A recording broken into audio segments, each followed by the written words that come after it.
સમજાઈ જાય તો બહુ સરળ કથા છે અને બહુ મજા આવે છે.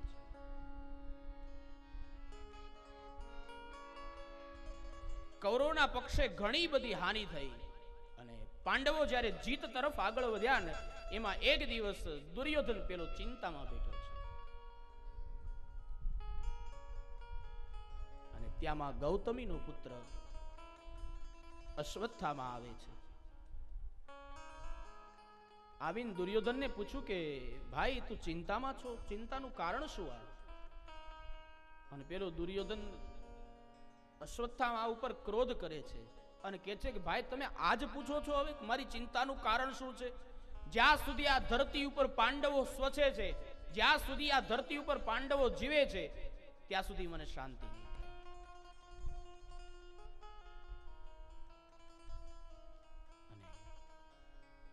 અશ્વત્થામાએ કીધું ભાઈ એટલી જ વાત છે ને, તાર પાંડવોને જ મારવા છે? હા, એક કામ કર, પાંડવોને મારવા છે ને આજે રાત્રે પાંડવોને હું મારી આવીશ. દુર્યોધન વિચાર કરે છે કે કેટલા દિવસનું મહાભારતનું યુદ્ધ થયું, અમારા પક્ષે ઘણી બધી હાનિ થઈ. 4 કોઠાના યુદ્ધની અંદર પેલો અભિમન્યુ પણ મરાયો અને જે કામ મારાથી ન થયું એ આ બ્રાહ્મણનો દીકરો અશ્વત્થામા માં ગૌતમીનો દીકરો ગુરુ દ્રોણના પુત્ર એમ કે આજે રાત્રે હું મારીને આવીશ. પણ આને ખબર છે કે યુદ્ધમાં તો સામે આ લડી નહીં શકીએ.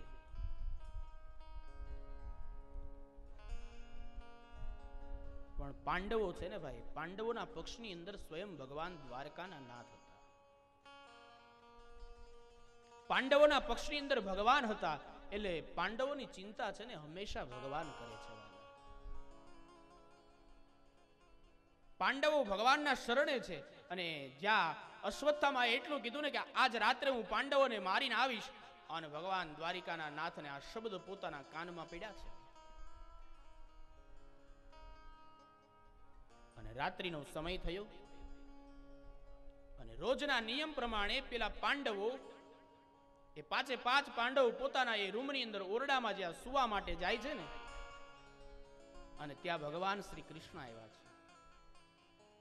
અને પાંડવોને કીધું કે આજે આપણે અહીંયા નથી સુવું, આજે કંઈક સ્થળાંતર કરીએ, બીજી જગ્યાએ સુવા જઈએ. શું કામ? એને ન કીધું પેલો અશ્વત્થામાં આવશે રાત્રે. ભગવાને કહી દીધું કે એક કામ કરો, આપણે અહીંયાથી ચાલ્યા જઈએ.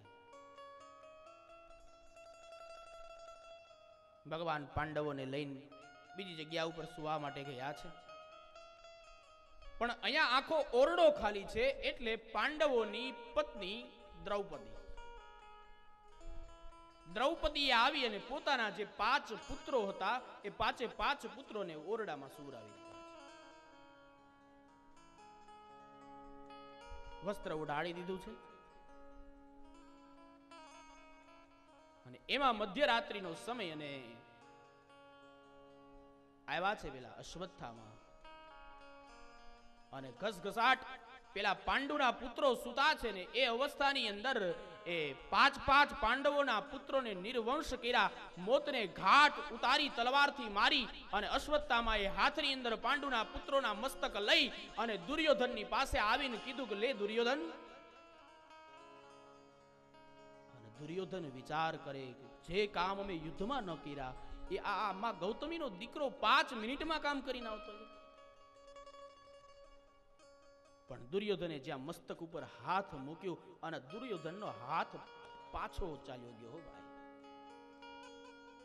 દુર્યોધને કીધું કે અશ્વત્થામા મને આમાં ન થવાનું થયું એવું લાગે. ભાઈ શું વાત છે? અરે ભાઈ આ પાંડવો છે, રોજ એની જગ્યા ઉપર સૂતા હતા, ત્યાંથી જ એને મારીને લાવ્યો. અશ્વત્થામાને ખબર નથી કે ભગવાન કૃષ્ણ આવ્યા હતા ને પાંડવોને લઈને ચાલ્યા ગયા છે. આ તો પાંડુના પુત્રો છે. જો ઘણાઈને આમાં એવો પ્રશ્ન થાય, પાંડવોના પુત્રો હતા તો શું અશ્વત્થામાને ખબર નહીં પડી હોય કે આ તો બાળકો નાના છે? હવે પાંડવો સૂતા હોય એનું સ્વરૂપ જો બાળકો સૂતા હોય એમાં ફેર પડે કે ન પડે?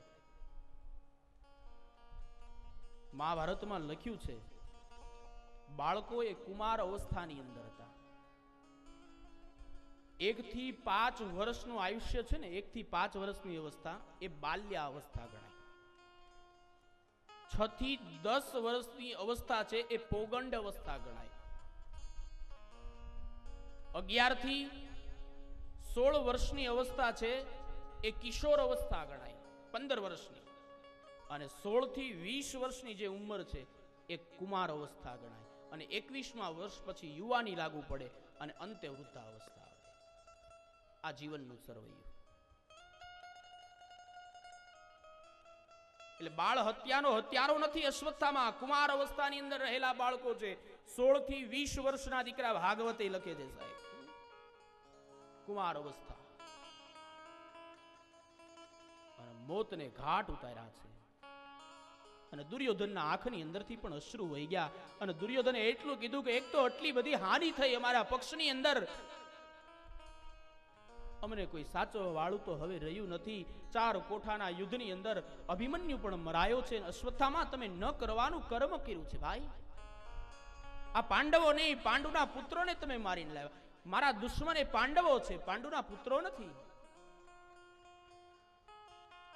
પણ હવે તો શું થાય વાલા? ધીમે ધીમે સમય પસાર થવા લાગ્યો. બીજા દિવસની સવાર થઈ છે અને દ્રૌપદીને સમાચાર મળ્યા છે. અને વિચાર કરો, એકાદ દીકરાનું મૃત્યુ પરિવારમાંથી ક્યારેક થયું હોય તો પોતાની માતાને કેટલું દુઃખ એક જનેતા જાણી શકે. મૃત્યુ નહીં પણ કદાચ એ દીકરાને જન્મ આપી અને એક માં એ હોસ્પિટલમાં હોય અને માને ખબર પડે કે મારા દીકરાને મેં જન્મ આપ્યો પણ એની તબિયત બહુ ખરાબ, એને કાચની પેટીમાં રાખવામાં આવ્યું, માં રડી રડીને અડધી થતી હોય બાપ. તો વાલા, જેના 5 પુત્ર એ કુમાર અવસ્થા 16 થી 20 વર્ષના દીકરા એક સાથે 5 મૃત્યુ પામ્યા હોય, માં દ્રૌપદીને કેટલું દુઃખ હશે.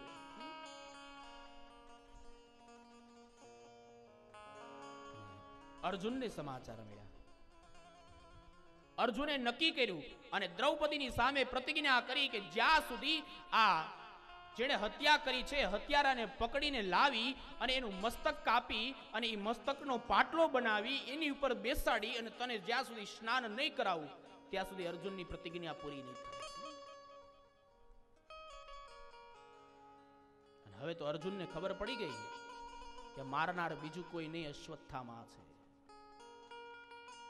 ભગવાન શ્રી કૃષ્ણ ઉભા છે ને અર્જુને કીધું, પ્રભુ, હા અર્જુન, પ્રભુ રથ તૈયાર કરો, જવું છે.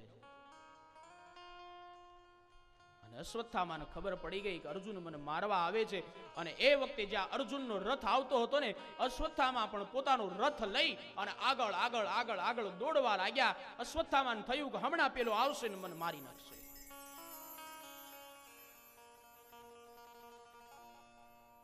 હવે શું કરવું? અને એમાં અર્જુને એક બાણ તૈયાર કર્યું અને બાણ છોડ્યું, પણ એ બાણ છે ને એ અશ્વત્થામાના રથમાં બાણ વાગ્યું એટલે એના હાથો રથ હતો ને એ ભાંગીને ભૂકો થઈ ગયો. પણ હવે અશ્વત્થામા જમીન ઉપર એમને દોડવા લાગ્યા છે. અને અર્જુને ભગવાનને કીધું, પ્રભુ, હા અર્જુન, એક કામ કરો, રથ ઉભો રાખી દો. કેમ? તો કે અશ્વત્થામા ચાલતા જાય છે. પ્રભુ, હું તો ધર્મ યુદ્ધ કરનારો. આહા, વિચાર તો કરો, જેણે પોતાના 5 દીકરાને માર્યા છે એને મારી સાથે યુદ્ધ કરવા જવું છે અને તોય અર્જુન એમ કે છે કે હું ધર્મ યુદ્ધ કરવા વાળો છું. ઈ સમયે યુદ્ધમાં ધર્મ હતો અને આજે ધર્મમાં યુદ્ધ. ફેર લાંબો નથી ખાઈવાલા. ઈ સમયે ધર્મમાં યુદ્ધ ક્યારેય ન થતું. અને પેલા અર્જુને કહી દીધું કે હું ધર્મ યુદ્ધ કરનારો. પેલો મારો એ દુશ્મન ભલે રહ્યો, ભલે ચાલીને જાય, પણ હું ચાલીને જાય છે એની પાછળ. અને ભગવાને રથ ઉભો રાખ્યો અને જેવો રથ ઉભો રાખ્યો અને અર્જુન પાછળ પાછળ પાછળ દોડે અશ્વત્થામાની. પણ અશ્વત્થામાને ડર લાગ્યો કે હમણાં અર્જુન મને પકડી લેશે ને તો મારી નાખશે. અશ્વત્થામાની પાસે હવે બીજો કોઈ રસ્તો ન હતો. ત્યારે એક રસ્તો એને અપનાવ્યો. શું? પોતાનું બ્રહ્માસ્ત્ર કાઢી અને બ્રહ્માસ્ત્ર છોડ્યું છે. આ દુનિયામાં ભાઈ બ્રહ્માસ્ત્રથી કોઈ બચી ન શકે. અને એટલું બધું વાતાવરણ ગમગીન બન્યું છે. અને બ્રહ્માસ્ત્ર છોડ્યું ત્યાં તો એવું લાગ્યું કે એ નવગ્રહ જાણે યુદ્ધે ચડ્યા હોય બાપ. દિશાઓ સામે સામે ટકરાતી હોય. અને અર્જુન હે પ્રભુ કરવા લાગ્યા ને ત્યારે ભગવાને એટલું કીધું કે અર્જુન ડરવાની જરૂર નથી. આ તો અશ્વત્થામાનું બ્રહ્માસ્ત્ર છે ભાઈ. એને બ્રહ્માસ્ત્ર છોડ્યું છે. પણ સાંભળ, હવે તારે શું કરવાનું? અશ્વત્થામા બ્રહ્માસ્ત્ર છોડતા જાણે છે, એને પાછું વાળતા નથી આવડતું. છોડવાની વિદ્યા છે, પાછું વાળવાની નથી. ભગવાને અર્જુનને કીધું કે અર્જુન તારી પાસે તો બે વિદ્યા છે, તું છોડી જાણસ ને પાછું વાળી જાણીશ. એક કામ કર, તું બ્રહ્માસ્ત્ર છોડ અને એ બ્રહ્માસ્ત્રની સાથે તારું બ્રહ્માસ્ત્ર ભટકાય ને એ સમયે બે બ્રહ્માસ્ત્રને તું પાછા ખેંચી, નકર તો પ્રલય થઈ જશે વાલા.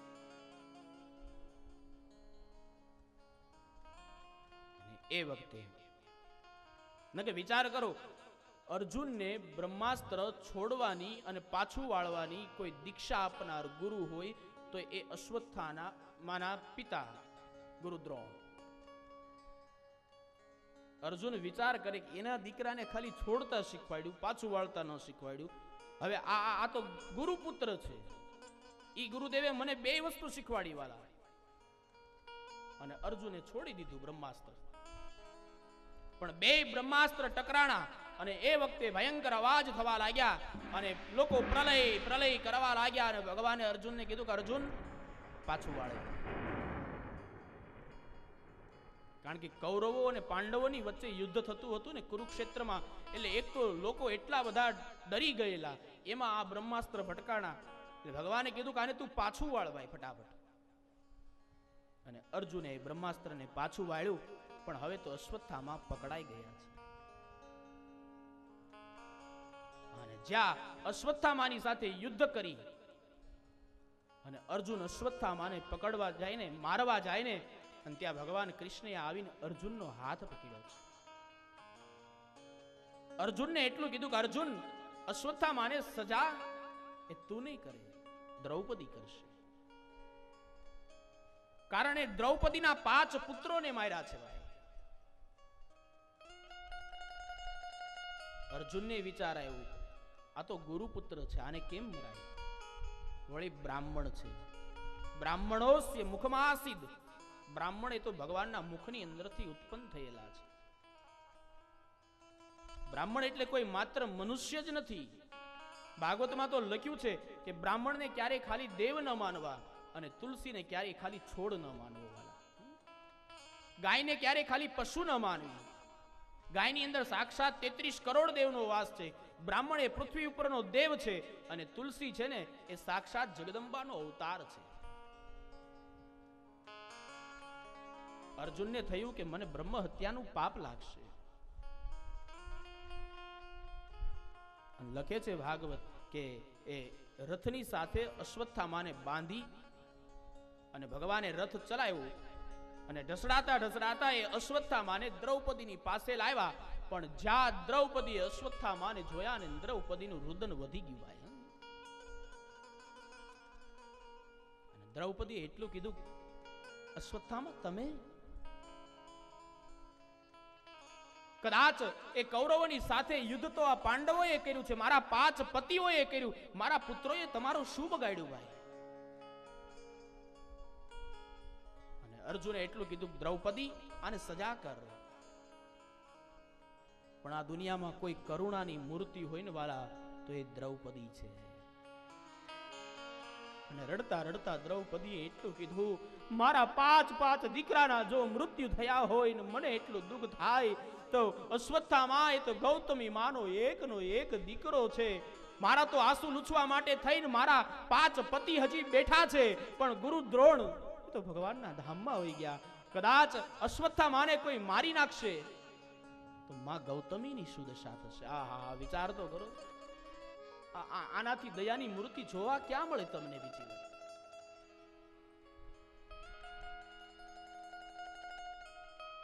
દ્રૌપદીએ છોડી દીધા છે.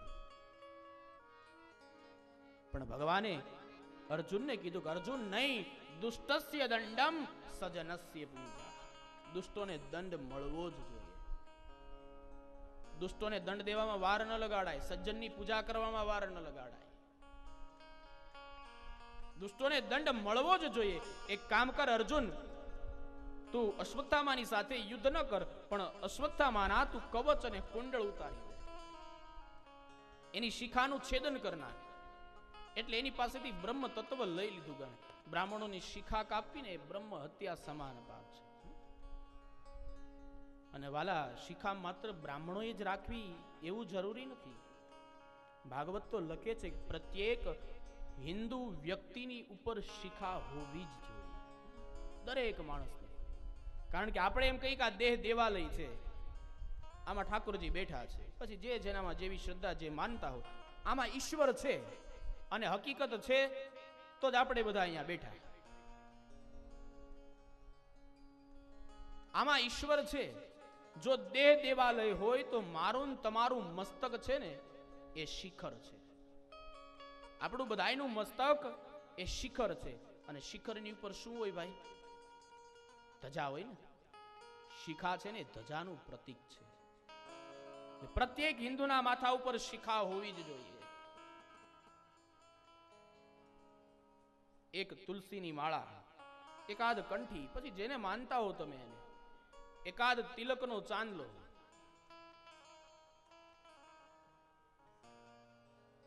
આપણા ધર્મની નિશાની છે. ઘણા તો એને એમ કે છે કે તિલક, ચાંદલો, કંઠી આ બધા તો ઢોંગ છે, ધતિંગ છે. હમણાં તમને ખબર હોય કે ન ખબર હોય, 3-4 દિવસ પહેલા ન્યૂઝ જેને જોયા હશે, લગભગ બધા ન્યૂઝમાં આવી ગયું, ભગવાન કૃષ્ણની સામે જેવા તેવા શબ્દ બોલ્યા હતા. જેને કોઈ સાંભળ્યું હશે ખબર હશે. અને બહુ મોટું સંત સંમેલન થઈ ગયું બીજા દિવસે. આ 2-3 દિવસ પહેલાની જ હજી વાત છે. કૃષ્ણની સામે આક્ષેપો કર્યા હતા. વિચાર કરો, આ દુનિયાનો માણસ ક્યાં જાહે ભાઈ? હા, બોલવામાં તમે સ્વતંત્ર છો ભાઈ, પણ એટલા બધા સ્વતંત્ર નથી તમે કે તમે ઈશ્વરની સામે પણ આંગળી ચીંધી શકો. મૂળ કહેવાનું તાત્પર્ય આપણું કે તિલક અને ચાંદલો છે, કંઠી છે, એ કોઈ ઢોંગ અને ધતિંગ નથી, પણ એ તો એ દર્શાવે છે કે આ તો પરમાત્માનો થઈ ગયો છે ભાઈ. જેમ કોઈ એક પરણેલી સ્ત્રી, બેન દીકરી, એ પોતાના એ શેથામાં સિંદૂર પૂરતી હોય અને મંગળસૂત્ર પહેરતી હોય, એનું કારણ શું? તો કે એ કોઈને વરી ગઈ છે, કોઈની થઈ ચૂકી છે. એમ એકાદ તિલક, ચાંદલો અને કંઠી હોય ને તો આપણને ખબર પડે, કોઈ સાધુ સંત મળે ને તો એ સાધુ સંતોને ખબર પડે કે આ તો પરમાત્માને વરી ચૂક્યો છે, આ ભગવાનનો થઈ ગયો છે. નગર પછી શું થાય? સિટીમાં પટ્ટા વગરના ગળામાં નાખેલા કૂતરા ક્યાંય આટા મારતા હોય તો મ્યુનિસિપાલિટી વાળા આવીને પૂરીને લઈને વહી જાય.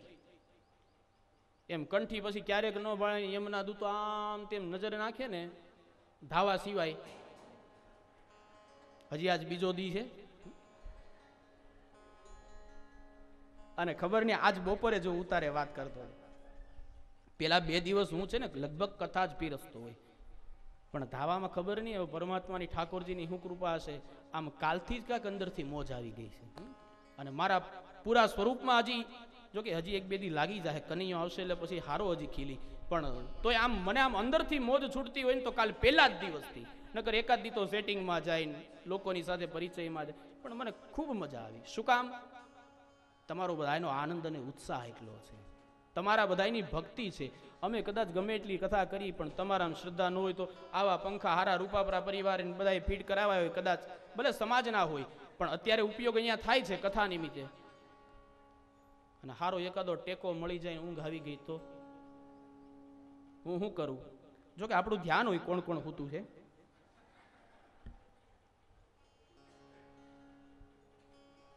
અને ક્યારેક ઘરડી કથા આવે તો એકાદી લઈ લેવી તમ તાર, કાંઈ વાંધો નહીં. અને આમે જો કથામાં છે ને નિદ્રા દેવીને વરદાન મળેલું છે, કથા થતી હોય ને ત્યાં તમારે રહેવું હોય. એક ભાઈ કથા સાંભળવા આવ્યા, થોડીક મહાભારતની કથા અઘરી ગઈ, હજી આવે છે પાછી, થોડાક આમ હળવા કરી દઉં પેલા. એક ભાઈ કથા સાંભળવા આવ્યા, તે બાજુમાં બેઠા હતા. ઈ ભાઈએ પોતાના ભાઈની, પેલા ભાઈની પાસે બેઠા છે ને એમાં પેલા ભાઈ કથા સાંભળે છે. એટલે ઓલા ભાઈની આંખ બંધ અને પેલા ભાઈએ કીધું કે લ્યા ભાઈ તું શું કરસ, આ તારી આંખ બંધ છે? એ કે ભાઈ હું તો નિરાતે એક ધ્યાનથી કથા સાંભળું છું. ઓલો કે સુઈ ગયો છો? એ કે હુઈ નથી ગયો ભાઈ, હું તો કથા સાંભળું. એ કે એક ધ્યાનથી આંખ બંધ કરીને કથા સાંભળશ તો 3 વાર મારા ખોળામાં હુકામ પીડ્યો. એ કે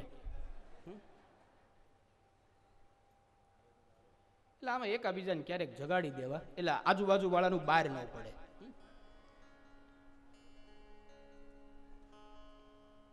પણ મહાભારતની કથા છે ભાઈ. પણ 5 વાગ્યાનો સમય, 10-15 મિનિટ માટે કથાને અહીંયા વિરામ આપી દઉં છું અને પછી પુનઃ આપણે ભગવાનનું દ્વારકા ગમન કરાવશું અને વિશ્વ મહારાજને દર્શન દેવા માટે થઈને ભગવાન જશે. એ બધી કથા રિસેસ પછી 10 મિનિટ કથાને વિરામ. કૃષ્ણ કનૈયા લાલ કી જય.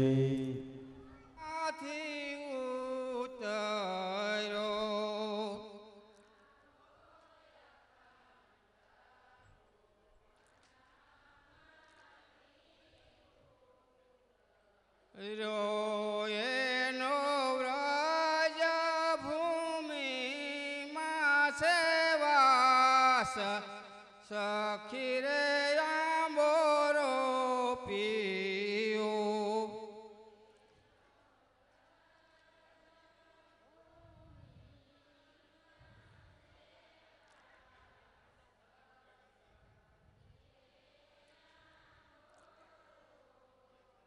યો એનો વ્રજ ભૂમિમાં સેવાસ સખી રે આંબોરો પીયો.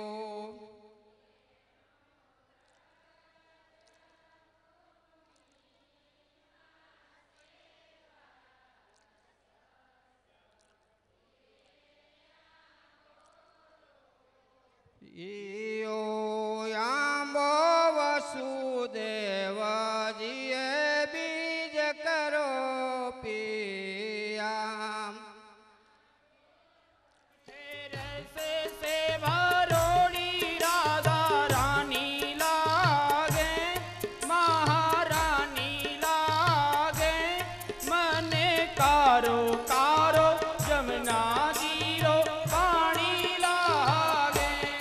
मीठे रस से भरोरी राधा रानी लागे, महारानी लागे, मने कारो कारो यमुना जी नो पानी लागे. ए जमुना जी तो कारी कारी राधा गोरी गोरी. जमुना जी तो कारी कारी राधा गोरी गोरी. जमुना जी तो कारी कारी राधा गोरी गोरी. जमुना जी तो कारी कारी राधा गोरी गोरी. वृंदावन में धूम मचावे बरसाने की छोरी. वृंदावन में धूम मचा बरसाने की छोरी. ब्रज धाम जो की तो ब्रज धानी लागे, महारानी लागे, मने कारो कारो जमुना जी रो पानी लागे. मीठे रस से भरोड़ी राधा रानी लागे, महारानी लागे, मने कारो कारो यमुना जी नो पानी लागे.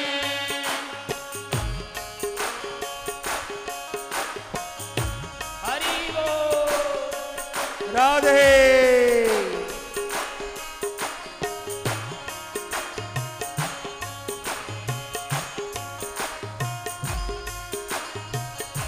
राधे राधे.